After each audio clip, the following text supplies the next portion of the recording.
A big part of our work is how we tell the stories, not just the data, but the stories of the people who made it possible to create an innovation, to build a community land trust, to start a whole business network in a corridor that had been neglected for generations.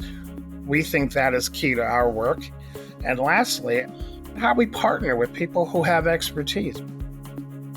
That's the voice of Joe Scantleberry, President and CEO of Living Cities, an organization working to close racial income and wealth gaps across the U.S.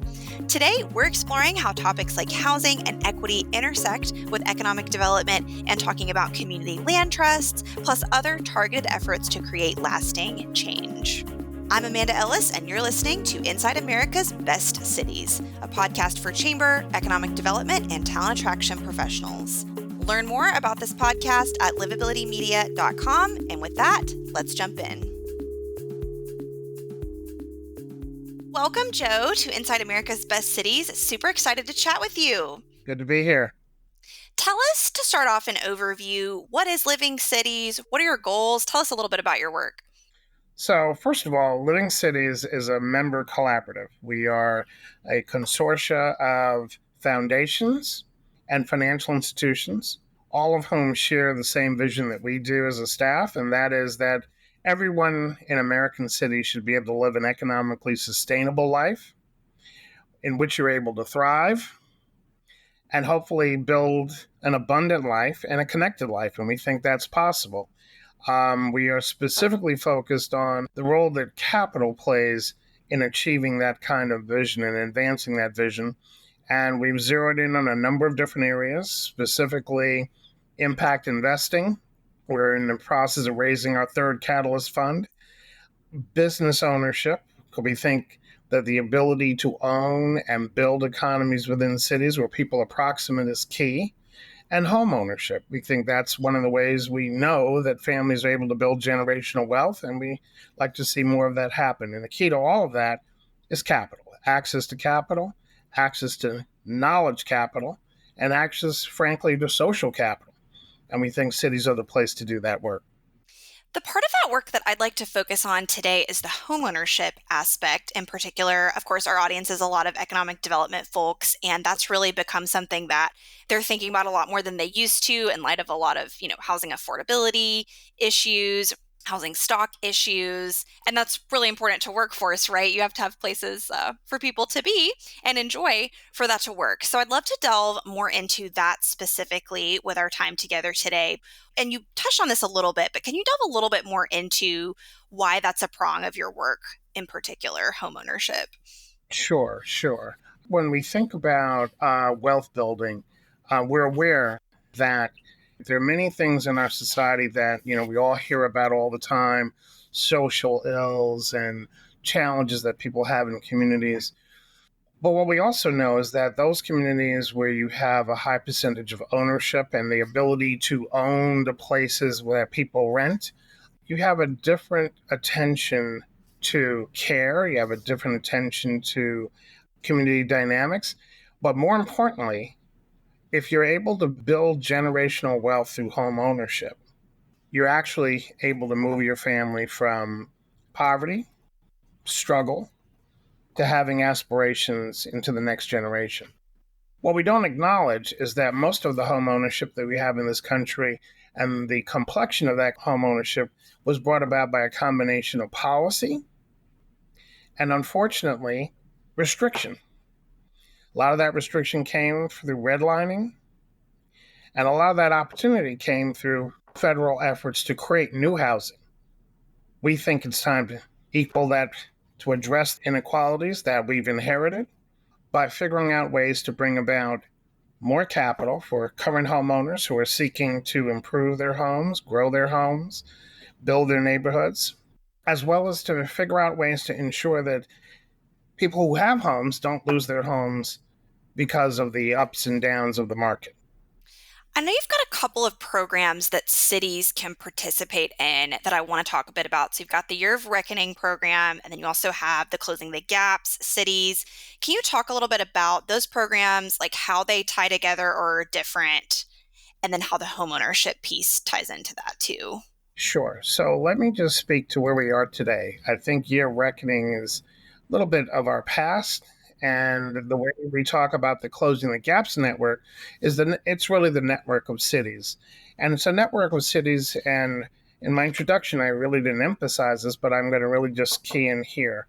Cities are proximate, but cities are also the place where local policymakers can actually bring about the conditions that support economic development. So when I think about Memphis, we're working in the city of Memphis to support a community land trust. And the effort there is in that this is a historical community, Orange Mound, a lot of history there. It's in a critical part of the city. We know that it's a part of the city that ultimately, when capital arrives, will actually change that neighborhood in ways that won't be recognized. We think the people who've endured and who built that community and who have built that community over generations, many of them want to be homeowners. Many of them want to be part of that build and that change. They won't be if there's no capital coming in. So the idea of a community land trust is, how do you develop a community to benefit the people who live in that community? And how do you do it in a way that's affordable, sustainable, and actually gives people a platform where they can continue to build their lives? So that's one example of that type of work. We see a similar type of work that we've been working with the mayor of St. Paul and his administration there as well.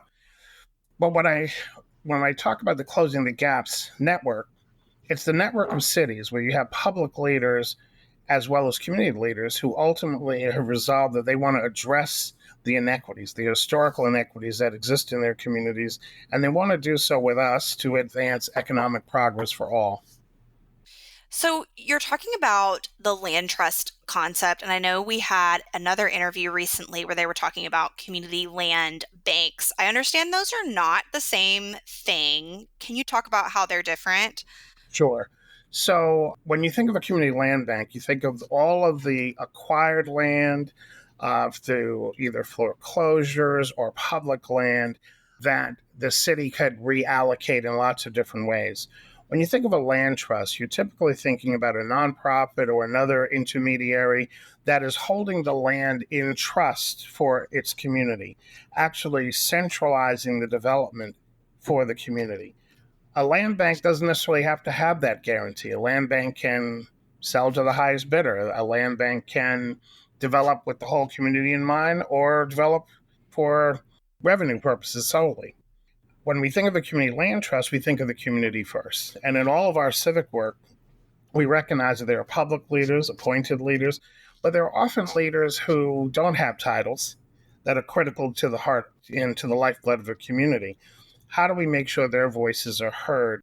Yes, I was just reading an article yesterday. I don't know if you follow the Next City publication at all, Mhm. but it was about land banks versus land trusts, what the differences are, and that they should work together more. And anyway, it's very timely with our interview today. And I realized when I read that, I wasn't sure I really understood the difference. So that was helpful for you to describe. You talked a little bit about the Orange Mound project. Can you delve a little bit more into where they are with that? Are they already getting people into houses or have? What's the status of that? And how does that work for the people that get into the homes? Another thing I think I understand about land trust is there are some restrictions on how much equity people can build in the homes once they have them. Can you talk a little bit more about all that? Sure. So, first of all, we're joining this work and we're an enabling partner. I won't claim it as something that we're initiating and we're driving, right? We're joining in with the community there.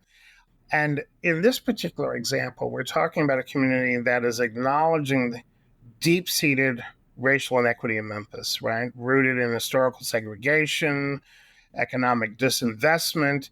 And this initiative tries to leverage the insights that we and others have gained to inform policies that combat those inequities and to promote equitable wealth building in that community. That said, when you launch homeownership in a community land trust, very often you are doing it in a way that doesn't build the optimum equity in a particular home.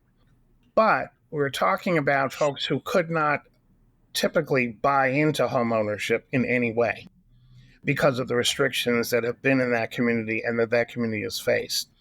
So, in many ways, you're talking about what some of us would call starter home opportunities, right? So, I now have an opportunity to build some equity and a track record of ownership that I now can turn into something else should I choose to move to another community, should I choose to move on.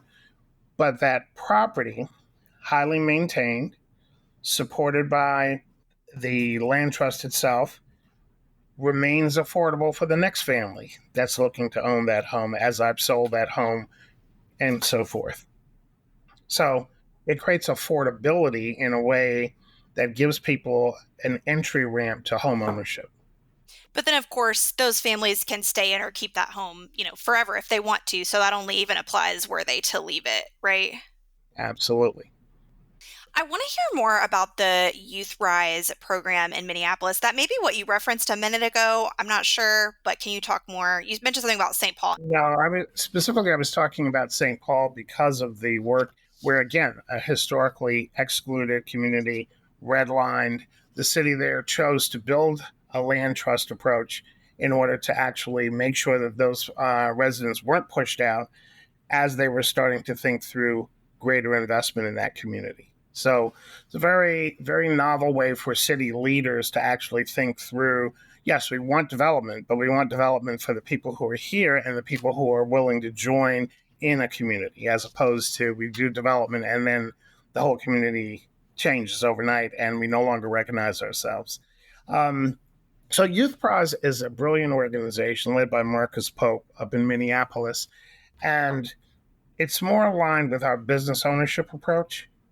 And this is really an organization that has committed itself to building power and learning for a generation of young people who we expect to be owners, who we expect to be both contributors, but owners and builders in the city of Minneapolis. They've been promoting health and safety within the work, trying to really help young people heal and think through the challenges they may have individually, making sure young people understand how to manage wealth and how to build wealth, and doing it in such a way that there's an expectation of inclusion in the economy in that city. So it's a pretty powerful organization led by a courageous leader who's part of our broader national conversation as well. Yeah, very cool. And really filling a gap with that personal finance education that a Mhm. lot of us miss. Absolutely. That's awesome. So we've talked about the land trust model, some other approaches and initiatives that can support communities with boosting homeownership. Any others we haven't talked about that you'd like to mention, thinking about our listeners that are just thinking about different ways that they can give that a boost in their own communities? Sure. So when I think about the work we're attempting to demonstrate, we are, as I shared, focused on business ownership, and we've been able to put together an inclusive capital council of community-based capital allocators, so CDFIs, minority depository institutions, and others who are actually really thinking through capital at the local community, and who often find that they may have capital, but they don't have proper deal flow. They may have demand, but then they don't always have the capital, right? Or capital at the rates that a new business or a growing business in a community that has been disinvested in can actually take advantage of. So we're trying to problem solve with that cohort because we understand that there's talent in every community. I mean, talent, creativity, innovation in every community. But if we wanted to grow businesses because of that, you can't do that without capital. So we've created the council as a form of social capital that brings together all these partners who are thinking through local challenges together.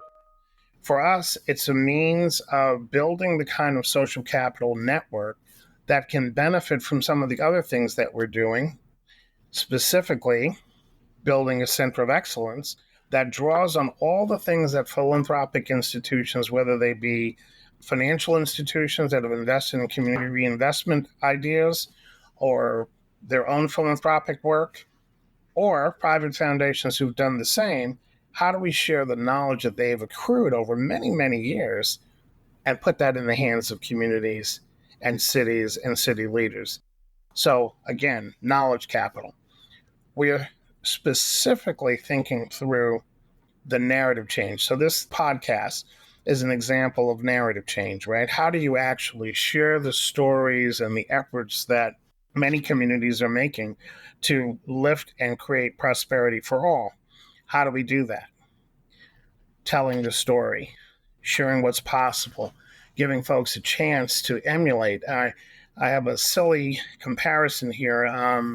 My team always tells me I use food as a metaphor for many things because we all eat. And we all like to eat for the And most we all part. like to eat, right? And I remember there was a time when none of us knew anything about avocado toast. Nobody. We didn't even know there was such a thing. And then we discovered it. And then we discovered that we liked it so much we'd pay $10 a slice for the thing, right? We might be up to $20 now, depending on Like, inflation, but the idea here is that there are ideas and there are things that appeal to the majority of us, most of us, that actually we could all share in. But you'll never know what those things are if no one bothers to invest in the person who created the idea, if no one bothers to share the story of how this avocado toast was being made and could be emulated in other places. So a big part of our work is how we actually share what we learn, communicate about what we learn, and tell the stories, not just the data, but the stories of the people who made it possible to create an innovation, to build a community land trust, to start a whole business network in a corridor that had been neglected for generations. We think that is key to our work. And lastly, how we partner with people who have expertise. We can't cover the whole waterfront, right, ourselves, and nor do we have that aspiration. But our members support many different partners, and we think it's important to figure out where we intersect, where we can join together, but ultimately how we all begin to really advance what I think is something we all deserve, and that is an economy that is both inclusive, is equitable, and ultimately everyone sees that they have an opportunity in the future economy that we need to build. We've yet to do this, but I think all of us together add to the drumbeat for that economy. So Living Cities has been around since about the early 2000s. Is that? Yes. Okay. With a similar mission, it seems, but how have the priorities and work around that shifted in that time that the organization's been around working on this? I am actually Living City's third leader in 32 years. We're an organization that began initially with the real big question: could philanthropists come together to address poverty? And the thought at the time was, well, if we put all of our resources together, we can actually rebuild neighborhoods, build the built community, right, as sort of a carrier of poverty. If we fix the neighborhood, then we'd solve poverty. And while a lot of great work was done, we spent a lot of investment in LISC and Enterprise Corps. These are great organizations doing great work even till today. We learned that, poverty is a little more complex than the built environment. And so we began to look at policy, right? Thinking about the Community Reinvestment Act. We began to look at procurement practices. What could government do to actually make sure that its public resources are being used for the benefit of the whole? Let's look at patterns of inequity. Let's think through regionalism. So we tried many different things over time. In recent memory, we began to really ask the question, as was philanthropy as a whole beginning to ask the question. We've been doing great work for a very long time. Why do we still see these persistent results? And one of the things I think a lot of us concluded was that poverty has a face, and the face is often brown or black. And we need to be intentional about that conversation. We need to be able to talk about race comfortably. We need to learn about it. How do we all contribute to the system that we see? How do we all lean into addressing it? Well, we can't do it if we don't face it. So we decided to face it collectively. So Living Cities from about 2019 or so began to be very intentional about racial equity and having the tough conversations around what we were seeing, looking at the data of how cities operated, how opportunity was excluded and ways in which opportunity could advance. And so a lot of our work has that intentionality behind it.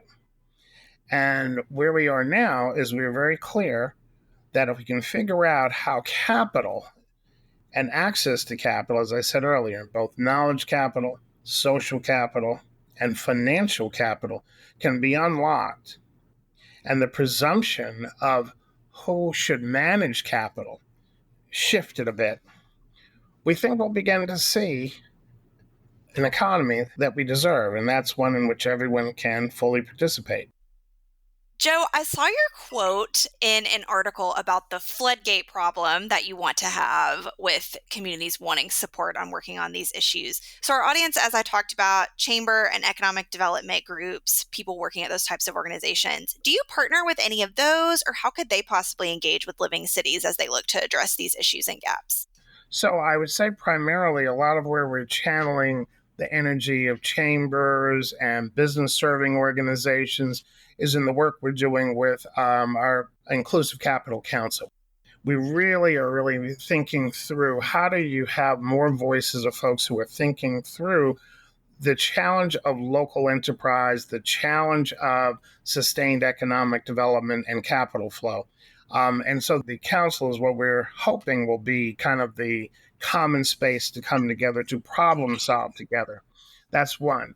In some of our specific work that we're doing across 5 southern cities, Memphis, Nashville, Charlotte, Atlanta, and Miami, we're actually working with Main Street America, as well as the Truist Foundation, and CALE, which is a workforce development powerhouse, to really help cities think through the commercial corridors in all of these cities that have been neglected and left behind, right, and suffer from disinvestment. That's a very specific application, but chambers in those cities, economic development organizations in those cities, there's an opportunity for a deeper partnership specifically in those places. Awesome. Well, I always like to close out our interviews with a fun question. And that is, since we're, of course, all about places at Livability. So you're based in DC, right? I'm in DC. We're in DC in New York. Okay. So what would you say, a bucket list item, if someone visiting, obviously lots of people visit DC, but maybe something a little bit off the beaten path that they should be sure to do, or one of your favorite things that might not be the first thing people would think of? Well, I think nowadays, one of the must-dos is you've got to spend 2 days at the African American Museum on the Mall. It's such a powerful experience that you can't just do it in one day. You just need to be there, reflect, come back, finish the tour. I find myself visiting often and having kind of almost a meditative experience being there. I still have not gotten to go, and I know when they first opened it, it was so hard to get a ticket, but it's been open now for a few years, so maybe it's a little easier now. Yeah, it has been, but I would go there for sure. It's one of those things that I think every American needs to be part of because it's part of all of our collective history and heritage. It certainly is challenging at points. I mean, you might shed some tears, but for a museum to touch you in that way, and for us to know where we are today and where we can be, it leaves you with a lot of hope. And I think for the work we do at Living Cities, I'm very clear. The generations to come will ask us, what seeds did we sow for the economy that they inherit? Is it one in which men and women of all races, ethnicities feel included? Or is it one in which you have to continue to be privileged in one way or the other to fully participate? I think we all deserve an economy that is both inclusive and equitable, and I think we can build it and at least plant the seeds. Living Cities intent on planting those seeds so that harvest for the next generation looks as I've described it. That's really interesting to think about when we reflect on, like how we got where we are and what people will think about that in the coming decades. Well, I think now's our time to plant good seeds. Yeah. Now's our time. Good stuff. Well, thank you so much, Joe. This was super informative, and I think our listeners will get a lot out of it. Really appreciate you taking some time. Thank you.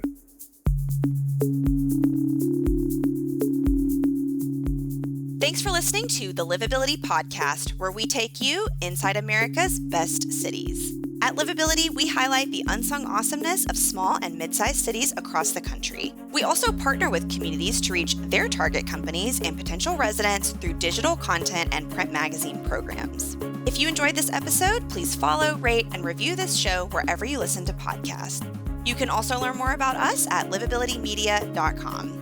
Have an idea for an upcoming episode? Email me at aellis@livability.com. Until next time, from Livability, I'm Amanda Ellis, sharing the stories of America's most promising places.